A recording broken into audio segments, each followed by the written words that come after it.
Shalom, bien-aimés dans le Seigneur, que le Seigneur soit votre partage. C'est bien votre frère Chris Malanda. Nous sommes encore contents de pouvoir parler de la part du Seigneur. Et aujourd'hui, nous voulons répondre à une question d'une bien-aimée qui nous a posé de savoir si un chrétien peut être polygame. Voilà. Et nous voulons répondre d'une manière globale à tous ceux-là et à toutes ceux-là qui peuvent aussi se poser cette question. Voilà. Alors, si nous lisons la parole de Dieu, conformément aux Écritures, nous dirions que un chrétien peut être polygame, oui. Alors, ça dépend de la nuance et de l'acception que vous donnez à ces concepts de polygame. Vous voyez, voilà. Alors, quand nous disons qu'un chrétien peut être polygame, cela signifie quoi? Cela signifie que un païen, lorsqu'il était encore païen, il avait ses femmes et il s'est converti en Jésus. Il est venu en Jésus. Nous disons que ces frères-là doivent venir et a le devoir de venir avec ses femmes. Vous voyez? Et puisque ces frères-là aura ses femmes, donc il reste polygame. Et les frères qui sont dans l'assemblée, nous autres, nous ne pouvons pas les convoiter. Parce que nous sommes déjà chrétiens. Ça signifie que nous avons déjà reçu Jésus. Et par ces faits, nous ne pouvons plus devenir polygames. Voilà, ça c'est la nuance. Donc un chrétien peut être polygame, mais un chrétien ne peut pas devenir polygame. Ça c'est très important. Je vais dire quoi? Il y a des comportements, il y a des actions que nous pouvons faire qui peuvent nous suivre et ne pas être altérés, alors que d'autres doivent cesser dès lors que nous avons reçu Jésus. Vous voyez? Je donne un exemple. Un frère qui avait des tatouages, lorsqu'il a reçu Jésus, il viendra avec ses tatouages parce qu'on ne saura pas enlever tous les tatouages dans son corps. Vous voyez? Donc le frère qui s'est converti va garder ses tatouages. La sœur qui avait plusieurs piercings ou un frère qui avait des piercings, ces frères-là va venir avec des trous, des piercings. Vous voyez, on ne saura pas, il n'y a pas un moyen de chercher à camoufler les trous qu'il avait fait lorsqu'il était encore païen. Vous voyez, ce sont des actes comme ça, des actions, des comportements qui peuvent suivre de même avec le polygame. Un frère qui était polygame, lorsqu'il était encore dans le monde, il avait ses femmes. Lorsqu'il s'est converti, il vient avec ses femmes. Mais cet un frère, lui, reste dans cet état de polygame parce que l'enseignement l'interdit de chasser ses femmes. Alors que nous, toi, qui me suis, qui étions déjà chrétiens, nous ne pouvons plus devenir polygames. C'est ça. Ça, c'est la doctrine. Ça, c'est l'évangile de Jésus-Christ. Maintenant, il y a des actions qu'on peut arrêter. Et dès qu'on reçoit Jésus, il faut que ça s'arrête. Paul parle dans Ephésiens 4, il dit, c'est lui qui dérobait, qui ne dérobe plus. Donc, vous voyez, c'est lui qui volait. Il y avait des voleurs. Si tu es un voleur, tu as reçu Jésus, dès lors que tu as donné ta vie à Jésus, alors il y a des comportements que tu ne peux plus faire. Ça, ce sont des comportements par action. Mais il y a des comportements par fait, vous voyez. La polygamie est cristallisée dès lors que vous avez plusieurs femmes. Donc, vous vivez cet état par cristallisation. Ça signifie dès lors que vous êtes engagé de prendre 2, 3, 4, 5 femmes. Mais la prostituée, par exemple, c'est une action, c'est un comportement par action. Ça signifie que lorsque vous recevez Jésus, la femme, la sœur qui était polygame, qui était prostituée, ne peut plus demeurer prostituée. Vous voyez, elle doit directement cesser cette action d'être prostituée. Ça, c'est très important. Alors, il y a des prédicateurs qui disent que même si la sœur ou la prostituée me donne l'argent, je vais recevoir. Mais c'est anormal. Comment vous recevez quelque chose d'un païen, qui vient d'un païen? Vous voyez? Parce que si la sœur a donné sa vie à Jésus, elle doit cesser d'être prostituée. Paul dit, c'est lui qui dérobait, qui ne dérobe plus parce qu'il est devenu chrétien. Vous voyez. Donc, il y a des faits comme ça, on ne saurait le justifier. Voilà. Il y avait un frère qui jouait des rastas, comment on appelle ça? Des reggae, ainsi de suite, des musiques comme ça, avec des cheveux, avec tout ça. Mais lorsque ses frères s'est converti, la parole demande de se conformer, de s'habiller, d'être comme un homme. Vous voyez. Parce que la chevelure, c'est donné à la femme, pas à l'homme. Donc l'homme doit se couper normalement. Ça, c'est l'évangile. Ça signifie, il y a des actions comme ça que nous devons déjà bien comprendre, appréhender les sens. Sinon, on fera des confusions et tout sera dans les deux autres. Donc, j'ai voulu donner cet aspect pour nous faire comprendre. Vous voyez? Pour que nous puissions comprendre quoi? Qu'il y a des états qu'on peut venir avec et il y a des états qu'on ne saurait garder après être converti. Voilà. Je vais prendre une écriture pour commencer notre enseignement. Nous sommes dans les livres de Romains le chapitre 6. Le verset 17, il est écrit: « Mais grâce soit rendue à Dieu de ce que, après avoir été esclave du péché, vous avez obéi de cœur à la règle des doctrines dans laquelle vous avez été instruits. » Voilà. Donc, la doctrine de Jésus, l'enseignement de Jésus, prêché par les apôtres, a des règles. Vous voyez. Alors, la règle est là pour appuyer les instructions de Jésus. Jésus, lorsqu'il a donné la mission aux apôtres, il a dit: allez dans le monde entier, prêchez la bonne nouvelle, enseignez-les à observer tout ce que je vous ai prescrit. Ah, vous voyez. Donc, la grâce a des prescriptions aussi. La grâce a aussi la loi. Et la loi de Jésus, c'est dans la doctrine, la règle des doctrines. Donc, lorsque nous prêchons comme ça, il y a des actes, des actions que nous pouvons poser. Cela doit être en conformité avec la doctrine de Christ, avec la règle de la doctrine de Christ. Ça, c'est très important. Alors, maintenant, nous allons ouvrir des Écritures pour voir et pour asseoir nos propos. Nous avons dit qu'un chrétien peut être polygame signifie c'était jadis un païen qui avait ses femmes, qui étaient polygames, et lorsqu'il s'est converti, il gardera sa femme. Pourquoi?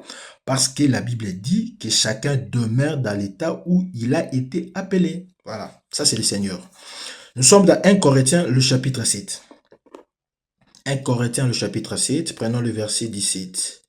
Il est écrit: « Seulement que chacun marche selon la part que le Seigneur lui a faite, selon l'appel qu'il a reçu de Dieu. C'est ainsi que je l'ordonne dans toutes les églises. » Voilà. Dans toutes les églises, quelle est la règle? Que chacun marche selon la part que le Seigneur lui a faite, selon l'appel qu'il a reçu de Dieu. Voilà. Tu as été polygame, tu demeures dans cet état parce que le Seigneur t'a appelé comme polygame. Tu ne peux plus, un prédicateur ne peut pas te dire, parce que nous ici, dans l'église, la polygamie n'est pas permise, que comme tu t'es converti en Jésus, il faudrait chasser tes femmes. Non, ça, c'est un mauvais prédicateur. La doctrine dit de demeurer dans l'état où Dieu t'a appelé, marcher selon cet état, et l'évangile va maintenant te rendre parfait, jusqu'à avoir la stature parfaite de Christ. J'ajoute le verset 20. Que chacun demeure dans l'état où il était lorsqu'il a été appelé. Voilà.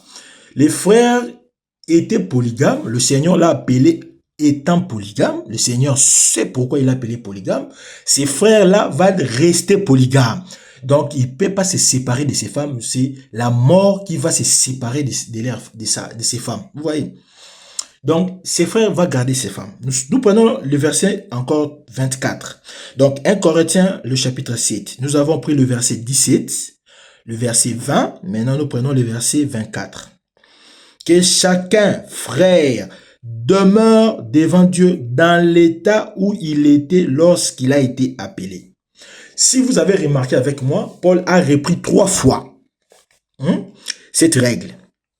3 fois, demeure dans cet état. Et nous avons expliqué quel est l'état qu'un païen qui s'est converti peut garder et quel est l'état qu'il ne peut pas garder. Nous avons expliqué cela au début, vous voyez. Donc, à propos de ses frères qui étaient polygames, il va rester polygame. Il va garder ses femmes. Pourquoi les frères ne peuvent pas chasser ses femmes? Parce que si les frères chassaient ses femmes, les frères vont violer la doctrine de Christ. Il va violer la doctrine de Christ. Pourquoi nous disons cela? Nous prenons une écriture. Qu'est-ce que dit la doctrine? Voilà. Est-ce qu'un mari est-il libre de chasser sa femme? En cas d'espèce, est-ce que parce qu'il est devenu chrétien, les maris ou les frères ici doivent chasser ses femmes? Maintenant, s'il doit chasser ses femmes, il va garder quelle femme? C'est ça la question. Il chasse les femmes, mais il va garder quelle femme? Voilà la question. Ça, c'est très important. Maintenant, prenons Matthieu 19. Prenons Matthieu 19, le verset 9. Mais je vous dis que celui qui répudie sa femme, sauf pour infidélité, et qui en épouse une autre, commet un adultère. Voilà. Je prends Matthieu, le chapitre 5. On prend le verset 31 et 32. Il a été dit que celui qui répudie sa femme lui donne une lettre de divorce. Mais moi, je vous dis que celui qui répudie sa femme, sauf pour cause d'infidélité, l'expose à devenir adultère. Et que celui qui épouse une femme répudiée commet un adultère. Est-ce que vous écoutez? Je finis avec Luc. Luc 16, prenons le verset 17 et 18. Il est plus facile que le ciel et la terre passent, qu'il ne l'ait qu'un seul trait des lettres de la loi vienne à tomber. Quiconque, verset 18, répudie sa femme et en épouse une autre commet un adultère. Quiconque épouse une femme répudiée par son mari commet un adultère. Est-ce que vous avez compris? Dans les 3 écritures que nous avons prises, vous allez remarquer que Jésus insiste sur la répudiation. Sur le fait que le mari n'a pas le droit de chasser sa femme, sauf pour cause d'infidélité. Ah, j'aime ça. En d'autres termes, si nous disons à ses frères de chasser ses femmes parce qu'il est devenu chrétien, nous ferons de ses frères un adultère. Vous voyez? Donc, le frère ne saurait chasser ses femmes, sinon nous ferons de ses frères un adultère. Parce que le frère n'a pas le droit de chasser ses femmes, parce que la loi l'interdit, la doctrine l'empêche. Et nous, comme prédicateurs, nous ne pouvons pas induire un frère en erreur. Vous voyez? Oui, est-ce que c'est bon d'accepter que le frère qui était polygame, quel exemple il aura pour les frères? Mais c'est le Seigneur qui en veut comme ça. Est-ce que nous prenons les exemples auprès des frères ou nous tirons des exemples dans les Écritures? Vous voyez? Paul dit, soyez mes imitateurs. Nous sommes imitateurs de Paul par Jésus. C'est lui qui imite Christ. Parce que Paul dit, soyez mes imitateurs comme j'ai le suis de Christ. Vous voyez? Donc nous n'imitons pas un frère. Parce que ces frères-là polygames ne peuvent pas nous influencer. Non. Jamais. Vous voyez? Donc si le frère devenait polygame, chassait ses femmes, il fera de ces femmes des adultères et les hommes qui vont les marier seront des adultères et les frères lui-même sera adultère s'il prend une autre femme. D'ailleurs, s'il avait par exemple 4 femmes, maintenant, avec quelle femme l'homme doit choisir laquelle il va rester avec? Sur quels critères? Vous voyez? Donc il y a des prédicateurs comme ça, audacieux, qui vont inciter les frères en erreur. Et ce n'est pas bien, frère. Hein? Les frères païens qui étaient polygames, qui est devenu chrétien, gardera sa femme parce que la doctrine qui doit d'abord rester dans cet état de polygame, qui ne l'empêche pas de croire au Seigneur Jésus, et qu'il ne saurait chasser ses femmes, sinon il fera de ses femmes des adultères. Lui-même, si jamais il se remarie, il sera adultère. Voilà. Ça, c'est la doctrine. Et dans la doctrine comme ça, on saurait expliquer ces choses. Vous devez respecter parce que la doctrine nous ordonne. Vous voyez. Maintenant, la question est de savoir, c'est quoi l'infidélité? Bon, ici, je saurais entrer en détail parce que ce n'est pas la question de divorce. Nous allons y revenir, si Dieu le permet, lorsqu'on va parler de divorce. L'infidélité ici, en passant, il faut seulement savoir qu'il s'agit de l'impudicité, qui, le mot grec traduit par porneia, vous voyez, voilà, par les relations sexuelles illicites. D'ailleurs, la version Chouraki dit ça bien, je vais chercher pour vous Matthieu 19. Chouraki 1987 dit ceci, version Chouraki, Matthieu 19, le verset 9. Je vous dis, qui renvoie sa femme, sauf à propos de sexe, et en épouse une autre, il adultère. Voilà. Vous voyez? Donc, chasser sa femme, sauf à propos de sexe. Ah, donc, nous comprenons que l'infidélité ici, il est question de sexe. C'est pourquoi le mot infidélité est traduit par porneia, qui est aussi le même mot que impudicité, que les autres ont traduit par débauche, adultère, ainsi de suite. Là, on viendra après. Donc, les frères ne sauraient chasser sa femme, sinon, il tomberait dans l'adultère et ferait de toutes ces femmes-là adultères. Vous voyez, ça c'est la doctrine est claire. C'est pourquoi les frères ont le devoir de garder toutes ces femmes. D'ailleurs, nous avons un exemple de la Bible. Prenons 1 Corinthiens 5. 1 Corinthiens le chapitre 5, on prend le premier verset. On entend dire généralement qu'il y a parmi vous de l'impudicité et une impudicité telle qu'elle ne se rencontre pas chez le païen. C'est au point que l'un de vous a la femme de son père. Vous voyez. Donc, il y a un chrétien dans l'assemblée de Corinthe qui avait aimé la femme de son père. Vous avez compris. Donc, son père-là était polygame. Et le monsieur, le bien-aimé, s'est embourbé, s'est donné le luxe d'aimer la femme de son père. Vous voyez. C'est ça, c'est que Paul dit. Et ici, Paul enseignait que ces frères-là, puisqu'il n'a pas marché selon la doctrine, on doit le ôter au milieu de nous. Oui, parce que c'est un comportement qu'on ne peut plus retrouver dans celui qui a cru, dans celui qui a accepté Jésus. Tout comme nous disons que les frères qui voient ces frères polygames dans l'assemblée ne peuvent pas être choqués. Ils ne peuvent pas les suivre pour dire aussi, nous aussi, on peut devenir polygame. Non. Un chrétien ne peut pas devenir polygame. Impossible. Voilà, nous allons y arriver. Donc, ces frères polygames va venir chaque dimanche et être souriant, il est à l'aise, il s'assied avec ses 4 femmes, ses 5 femmes, et nous prions ensemble. Il n'y a aucun gêne, vous voyez. Et d'ailleurs, c'est beau même parce que le Seigneur veut nous montrer par là que celui qui était perdu, il a été retrouvé et il est parmi les siens. Voilà. Et la Bible dit que Dieu est dans la joie lorsqu'un païen se convertisse. Vous voyez. C'est beau même. Vous voyez. Donc, les frères doivent garder ces femmes et nous avons donné les écritures qui montrent que le frère n'a pas les devoirs, n'a pas le droit de chasser ces femmes. Sinon, il fera de ces femmes des adultères et ce n'est pas bon. D'ailleurs,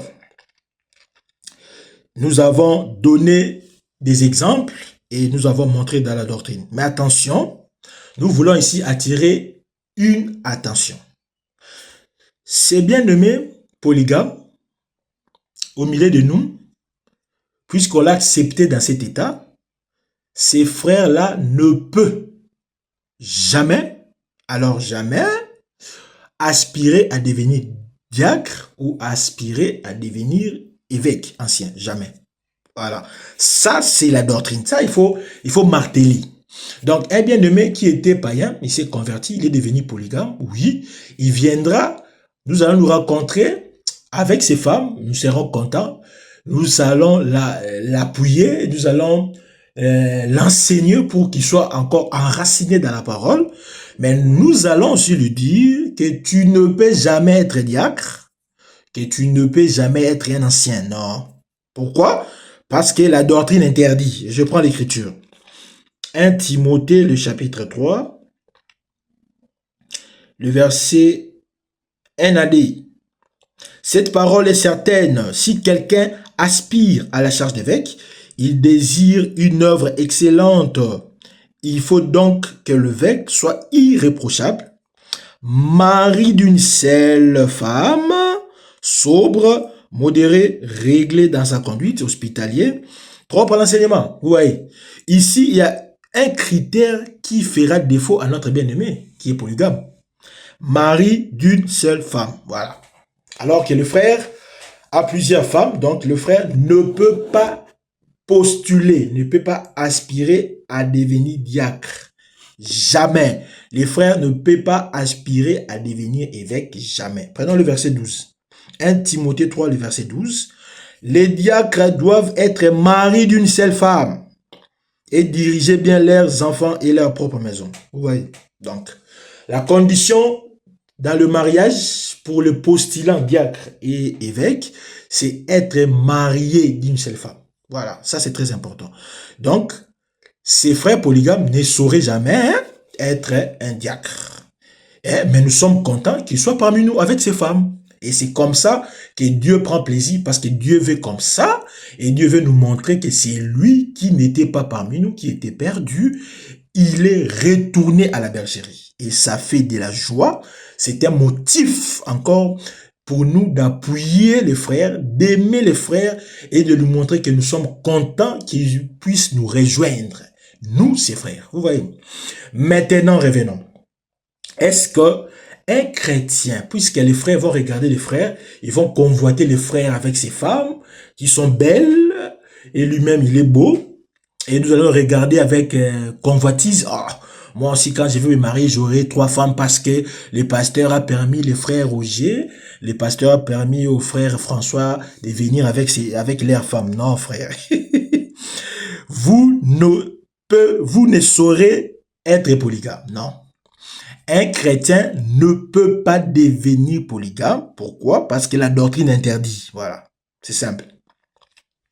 Donc, même si vous voyez ces frères avec leurs femmes, tu ne peux pas devenir polygame. Parce que si tu devenais polygame, on va te chasser. Voilà, on va te chasser. On va te mettre dehors au milieu de nous. Parce que vous violez la doctrine. Un chrétien ne peut pas devenir polygame. Il faut faire attention ici. Non, c'est ce que j'avais dit. Un chrétien peut être polygame, oui, mais un chrétien ne peut pas devenir polygame. Rappelons, nous sommes dans Exode 21. Le verset 10, là-bas, nous remarquons que Dieu dit, c'est lui qui prend une deuxième femme, ne peut pas retrancher à la première la nourriture, les vêtements, le droit conjugal. Voilà. Ici, pourquoi nous avons pris cette écriture? Il y a les droits conjugaux. Les droits conjugaux, ici, c'est les lits conjugales. Or, Exode chapitre 21, verset 10, nous sommes dans la loi. Là, nous sommes d'accord, ok? Mais la loi ici, ce que nous tirons de la loi, c'est que quoi? C'est que la loi fait du lit conjugal un devoir pour l'homme et un droit pour la femme. L'homme qui ajoute une deuxième femme ne saurait soustraire les lits conjugal à cette deuxième femme, à cette troisième, ainsi de suite. Ça, nous sommes dans la loi. Donc, les lits conjugal, c'est un devoir pour l'homme d'accomplir cela, mais c'est un droit de la femme qu'il peut réclamer. Vous voyez, ça c'est très important. C'est pourquoi j'ai pris cette écriture. Maintenant, remarquez, un chrétien, puisque tu es marié, tu ne peux plus partager les lits conjugaux avec une autre femme. Pourquoi je prends l'écriture? Hébreux, le chapitre 13, les versets 4, première partie. Il est écrit que le mariage soit honoré de tous et les lits conjugaux exempts de souillure. Vous voyez, ici, la parole interdit la souillure dans les lits conjugaux. Est-ce que dans Exode, on avait interdit la souillure? Non. Dans Exode 21, le verset 10, la loi dit que l'homme a le devoir de partager les lits. Mais dans Hébreux, le chapitre 13, le verset 4, la loi interdit. Frère, il est question ici de 2 dispensations. L'ancienne alliance et la nouvelle alliance. Dans l'ancienne alliance, les partages des lits étaient autorisés. L'homme pouvait partager son lit conjugal avec d'autres femmes. La femme ne peut pas réclamer parce que la femme n'avait pas un motif à réclamer ou à interdire son homme de partager les lits. Non, parce que la loi avait permise. Vous voyez. Mais ici, dans la nouvelle alliance, puisque tu es devenu chrétien et que tu es marié, tu ne peux plus partager les lits conjugales. Hébreux 13, verset 4. C'est quoi? Mariage soit honoré de tous. Quand vous lisez les autres versions, vous allez remarquer que le mariage soit honoré de tous, ça signifie que le mariage soit tenu pour honneur. Que le mariage soit tenu en honneur. Que le mariage soit respecté par tous. C'est ce que ça signifie. Ici, on s'adresse à qui? On s'adresse aux femmes qui veulent prendre les maris d'autrui. Vous voyez? Ah, ma soeur, tu vois un frère qui est déjà marié, mais toi, tu es en train de regarder d'un autre œil, le frère. Cette écriture vous concerne. Toutes les femmes qui envient les maris d'autrui, c'est à elles qu'on s'adresse. Que le mariage soit honoré de tous. Ici, ça ne signifie pas que le mariage, que tout le monde doit respecter le mariage. Non, c'est les mariages. Non, ça ne signifie pas ça. Ça signifie ici que ceux qui voient les mariés doivent savoir, doivent respecter leur devoir de lit conjugal. Vous remarquez? Je vais dire quoi? Je vais dire que Dieu, lorsqu'il a constitué, il a institué le mariage, et puisqu'il en a fait comme sacré, donc intouchable, mis à part, chacun est appelé à honorer ces liens, chacun est appelé à respecter ces liens tels qu'il est. Voilà. Donc, n'enviez pas les maris d'autrui, n'enviez pas les femmes d'autrui. C'est ça, honorer le mariage. Quand on dit honorer le mariage, ça ne signifie pas organiser des grandes fêtes. Non, ce n'est pas ça. Ça ne signifie pas qu'il faudrait faire des grandes cérémonies avec pompe. Non, frère. Non. Donc, ici, la pensée de l'écriture s'adresse à ceux qui veulent troubler, à ceux qui veulent souiller les lits conjugales. C'est à eux que cette écriture concerne. Que le mariage soit honoré de tous, que les lits conjugales soient exempts de toute souillure. Ah, ici, la Bible dit que les lits conjugales soient exemptés de souillure. Mais les lits conjugales, c'est quoi? Les lits conjugales, c'est la fidélité des époux, bien aimés. C'est la fidélité. Quand on dit lit conjugal, ça signifie un homme pour une femme et une femme pour un homme. C'est ça les lits conjugales. Exempté de souillure, ça signifie qu'une autre personne ne s'ajoute pas dans ces lits conjugales. J'aime ça. Or, les lits conjugales, c'est un devoir de l'homme et c'est un droit de la femme. Nous allons le voir. Donc, quand vous lisez les autres versions, on vous dira quoi? Que le mariage soit honoré de tous et que les lits conjugales soient épargnés de souillure. Ça signifie que les mariages soient respectés par tous et que les époux restent fidèles l'un à l'autre. J'aime ça. Les lits conjugales exemptés de souillure, ça signifie que les mariés, les époux restent fidèles l'un à l'autre. Ici, il y a la loi de la fidélité. C'est pourquoi maintenant j'ai dit, si tu deviens polygame, ça signifie tu vas violer la doctrine. Et la doctrine enseigne quoi? La fidélité des époux jusqu'à la mort. Voilà. Ça, c'est l'évangile de Christ, frère aimé. Donc, je ne suis pas en train d'ajouter, je ne suis pas en train de réfléchir. Vous remarquez? Donc, lit conjugal, c'est la fidélité des époux. 1 Corinthiens 7. Prenons 1 Corinthiens 7. 1 Corinthiens 7, le verset 2, il est écrit, pour éviter l'impudicité, que chacun ait sa femme et que chaque femme ait son mari. Vous voyez, un homme et une femme, chacun ait sa femme et chaque femme ait son mari. Un homme et une femme.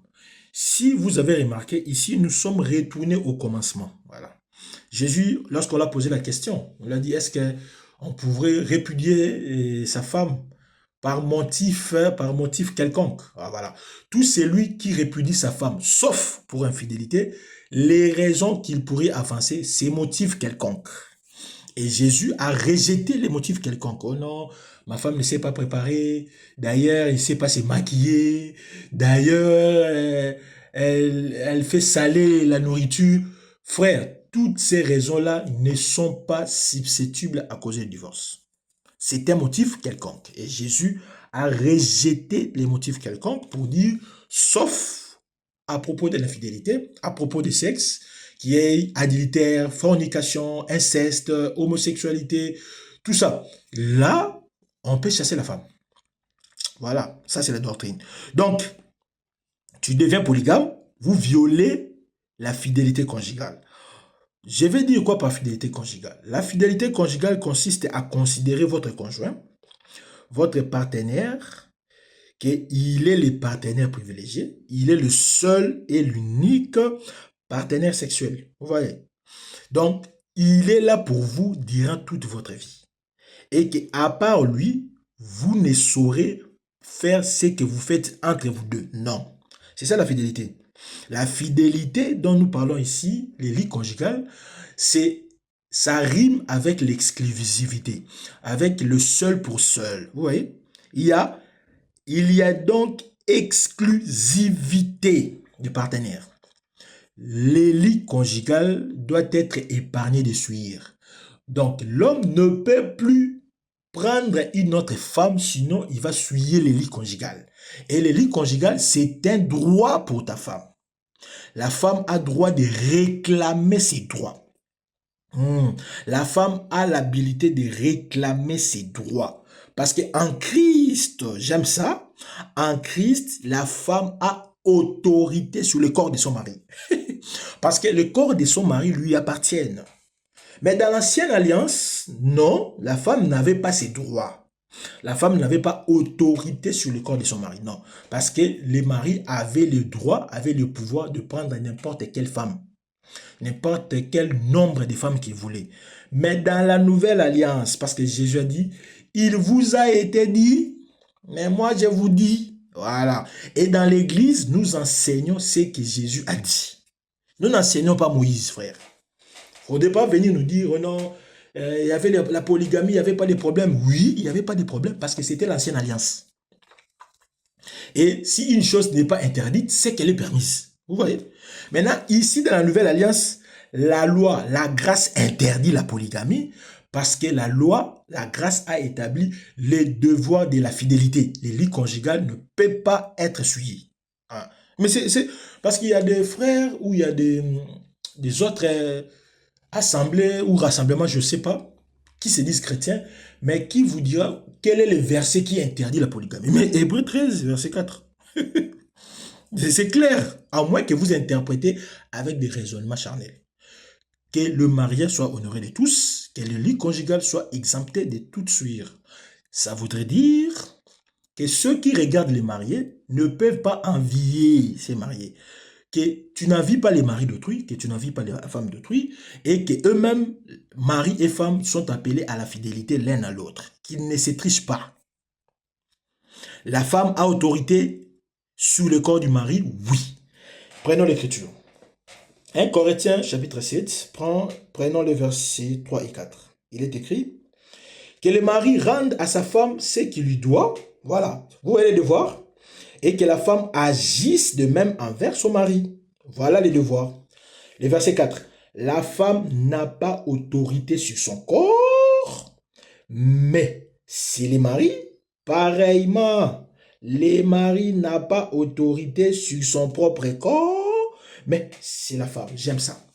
Ici, l'apôtre Paul est en train de dire quelque chose de merveilleux.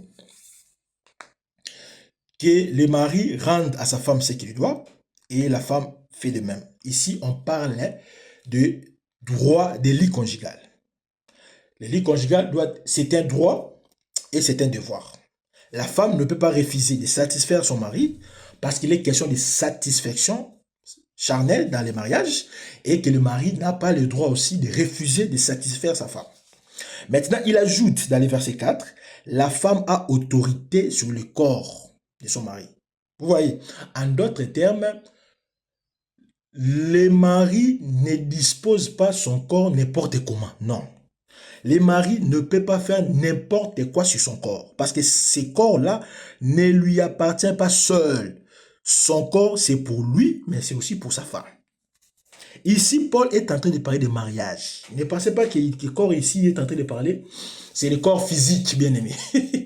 Le corps ici, ça appartient à l'homme. Le corps ici, ça appartient à la femme. Voilà. Vous voyez? Parce que ça se comprend par rapport au verset 3. Que le mari rende à sa femme ce qu'il doit. Le corps. Vous comprenez? Voilà. Donc, la femme a autorité sur le corps du mari. Ça signifie la femme ne peut pas accepter n'importe quoi. Donc, tu ne peux plus faire n'importe quoi selon ta guise, selon ce qui te plaît.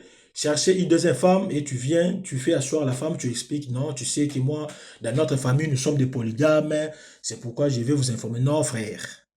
Si l'assemblée prenait de telles choses, vous êtes un frère à rappeler à l'ordre.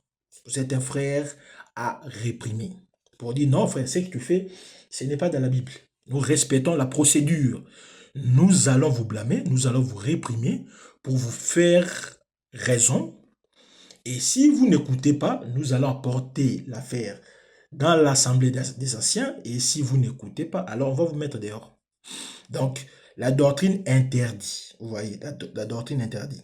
Donc, si Moïse avait permis le partage du corps et que la femme n'avait pas autorité, cela a pris fin avec Jésus. Donc, la femme peut et doit refuser que tu disposes de ton corps de n'importe quelle manière. Voilà. Maintenant, c'est pourquoi nous disons, tout polygame, quelle que soit la justification que vous allez donner, tout polygame est un adultère. Pourquoi nous disons cela? Mais c'est clair, Matthieu 19. Relisons bien. Parfois, nous lisons ça rapidement.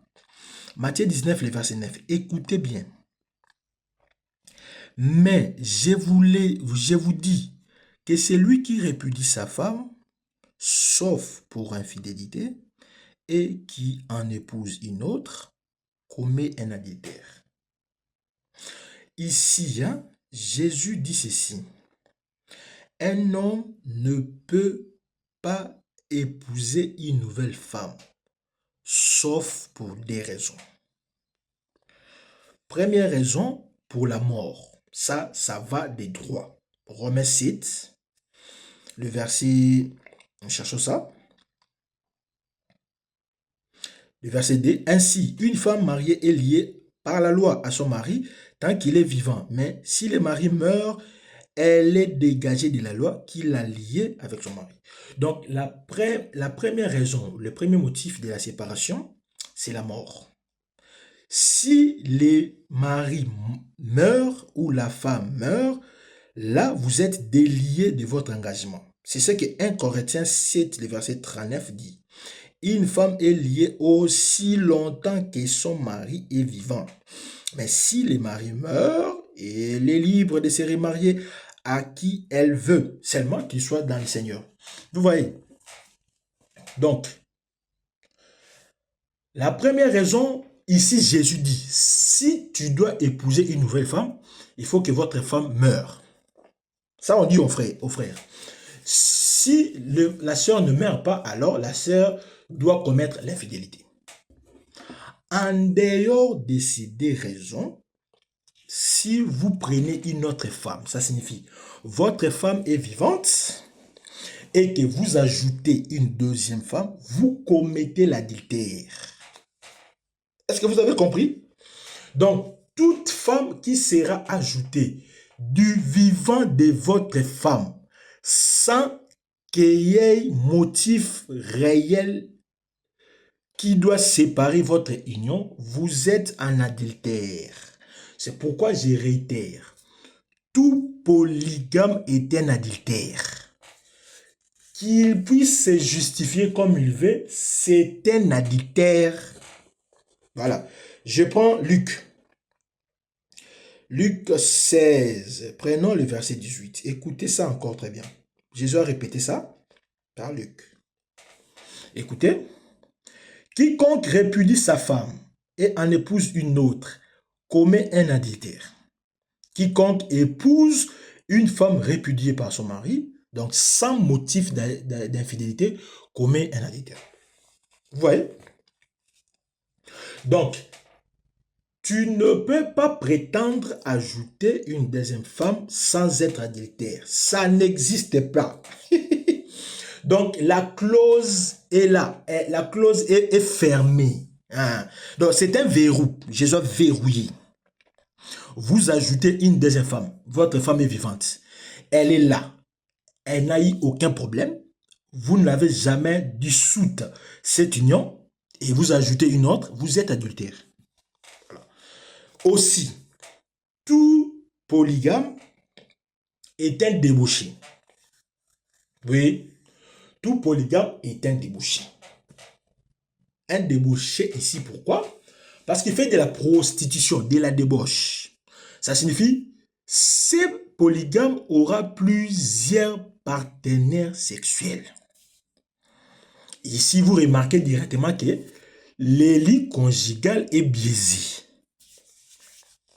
Tu as une femme, tu as une deuxième femme, tu as une troisième femme, tu as une quatrième femme. Ça signifie, en d'autres termes, vous avez le plaisir d'avoir des femmes pour vous satisfaire sexuellement. C'est ça la débauche. C'est ça la luxure. Prenons Romains 13. Romains, le chapitre 13, le verset 13. Il est écrit: marchons honnêtement, comme en plein jour, loin des excès. Voilà, loin des excès et des livrogneries. Des excès et des livrogneries, de la luxure et de l'impudicité, de querelles et de jalousie. Vous avez écouté? La luxure ici, c'est la vie morale, la vie immorale, c'est l'inconduite sexuelle, c'est la débauche, c'est en fait l'expérience sexuelle. Voilà. Quand on fait de la luxure, ça signifie vous expérimenter sexuellement. C'est comme le jeûne. C'est un frère à l'église, mais il est en train de faire de l'expérience sexuelle. Il prend une femme, il prend une autre, il prend une troisième, il prend une quatrième, il prend une cinquième. Ça, c'est la luxure. C'est une débauche. Mais une débauche de l'expérience. Parce que le mot luxure ici, quand vous regardez les mots grecs, les mots d'origine, vous allez voir que ça montre des relations sexuelles par expérience. Donc, vous voulez goûter pour savoir c'est comment. Voilà. Par excès. Hein. Vous aimez tellement la chair que vous voulez essayer par expérience. Une femme, deuxième, troisième, quand on va vous demander, mais pourquoi vous faites ça, frère? Il n'y a aucune raison. Oh non, j'aime cette sœur-là parce qu'elle est noire, j'aime celle-là parce qu'elle a beaucoup de cheveux, j'aime... Vous comprenez que c'est encore un païen. Vous voyez? Et on ajoute ici, à côté de l'exu, l'impudicité. C'est la même chose. Vous conduisez n'importe comment. C'est l'immoralité sexuelle. Un frère qui est polygame, en d'autres termes, c'est un païen. Parce que ces frères qui veulent devenir polygames, en d'autres termes, il a toujours eu envie de continuer avec le plaisir de la chair. Donc, son vieil homme n'a jamais été crucifié avec Jésus. Il marche avec son ancienne identité. Seulement, il s'appelle frère tel, mais au-dedans de lui, l'homme ancien n'est pas mort. C'est encore un païen et c'est dangereux de garder des païens dans la bergerie parce que ce sont des loups. Vous voyez? Donc, il faudrait rapidement faire sortir la mauvaise. Sinon, la mauvaise va contaminer tout le reste.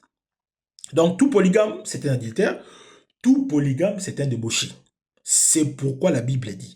Quand nous lisons Hébreux 13, le verset 4, la deuxième partie explique. C'est une conséquence de ce que je dis.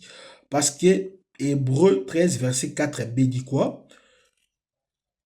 Dieu jugera les impudiques, donc les débauchés et les adultères. Pourquoi?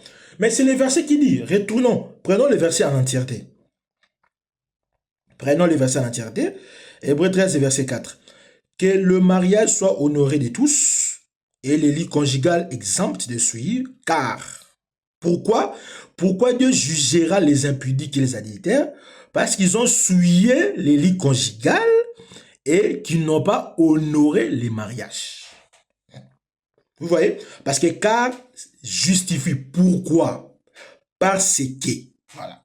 Pourquoi Dieu va punir des morts les impudiques et les adultères? C'est parce qu'ils n'ont pas respecté le lit conjugal. Ils n'ont pas été fidèles l'un à l'autre. Et que les autres là qui les enviaient n'ont pas honoré le mariage.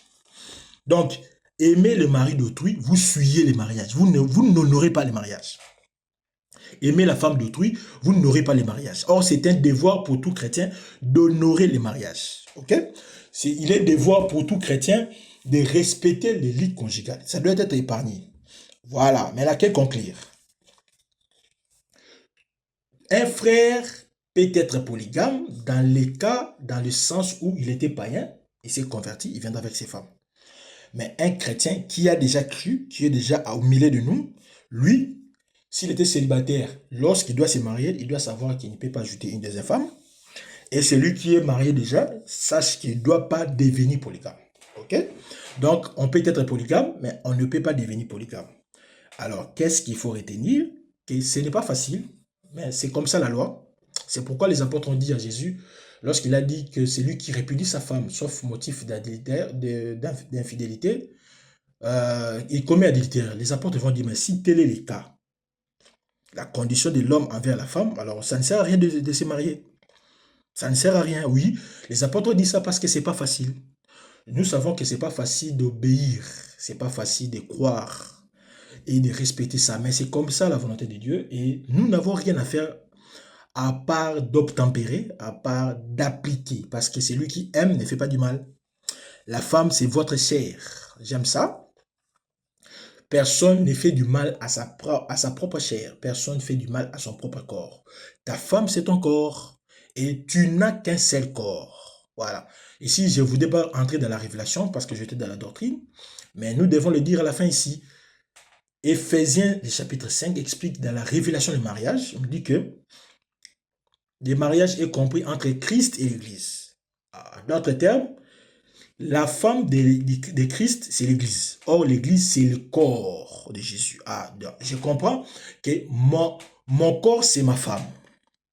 Et ma femme, c'est mon corps. Éphésiens 5 dit, c'est lui qui aime. Le mari doit aimer sa femme comme il aime son corps. Et il ne peut pas faire du mal à son corps. Alors, tu ne peux pas prendre un couteau et te transpercer. Voilà. Et aimer une autre femme, c'est transpercer le cœur de ta femme. En d'autres termes, tu t'es fait du mal. Si tu avais cette conscience que ta femme, c'est ton corps, tu ne feras pas du mal à ton propre corps. Parce que ma femme, c'est mon corps. Vous voyez? Ma femme, c'est mon corps. Donc, je dois aimer mon corps plus que je m'aime moi-même. Vous voyez? Donc, je dois aimer ma femme. Parce que si j'aime ma femme, j'aurai pas... Ça ne sera pas même l'occasion de marteler sur la polygamie.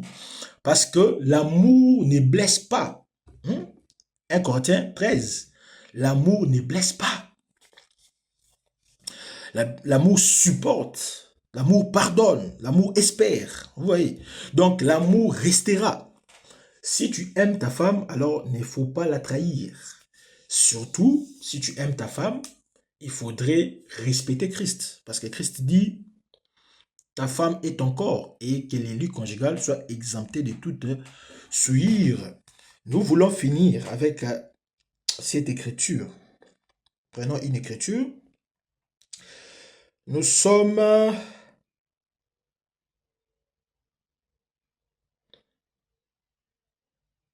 Prenons cette écriture. Psaume 81, le verset 12. Psaume 81, le verset 12. Il est écrit, « Alors je les ai livrés au penchant de leur cœur, et ils ont suivi leurs propres conseils. » Pourquoi j'ai pris cette écriture? Parce que je voudrais dire, la polygamie était permise dans l'Ancienne Alliance. Nous avons donné le verset. Nous avons dit que la polygamie n'a jamais été péché dans l'Ancienne Alliance, dans l'Ancien Testament. Jamais. Parce qu'il n'y avait pas de violation de la loi. Deutéronome 21, le verset 15, et puis Exode 21, le verset 10. Quand vous lisez les deux versets, ça permet la polygamie. Donc, il n'y avait aucune interdiction. Parce que le péché, c'est quoi? Le péché, c'est la transgression de la loi. Selon 1 Jean, le verset 3, chapitre 3, le verset 14. Donc, tant qu'on ne transgressait pas la loi, il n'y avait pas de péché. Et Dieu a mis en place cela. Il n'y avait pas de péché. Ça, c'est Moïse. Et Moïse a enseigné cela. Mais seulement, la polygamie était une exception pendant ces temps. La Bible dit, nous attendons les temps de la réformation. Prenons cette écriture rapidement. Hébreux 9, le verset 9 à 10. Hébreux 9, 9 à 10, écoutez. C'est une figure pour le temps actuel où l'on présente des offrandes et des sacrifices qui ne peuvent rendre parfait sous les rapports de la conscience, c'est lui qui rend le culte. Et qui, avec les aliments, les boissons, les diverses ablutions, étaient des ordonnances charnelles imposées seulement jusqu'à une époque des réformations. Voilà. Donc on attendait la réformation et la réformation est venue avec Jésus. Moïse a permis l'adultère, il y avait une raison. Si Moïse n'a pas interdit l'adultère, donc en autorisant la polygamie, il y avait une raison. Pourquoi j'ai dit ça? Parce que Jésus, lorsqu'on lui a posé la question sur le divorce, il a dit, Moïse a autorisé, a permis le divorce à cause de la dureté de votre cœur.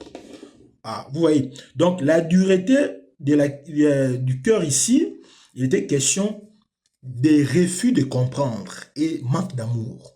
Les gens manquaient d'amour, ne prenaient pas leur femme comme leur propre corps. C'est pourquoi ils étaient durs, ils n'arrivaient pas à pardonner.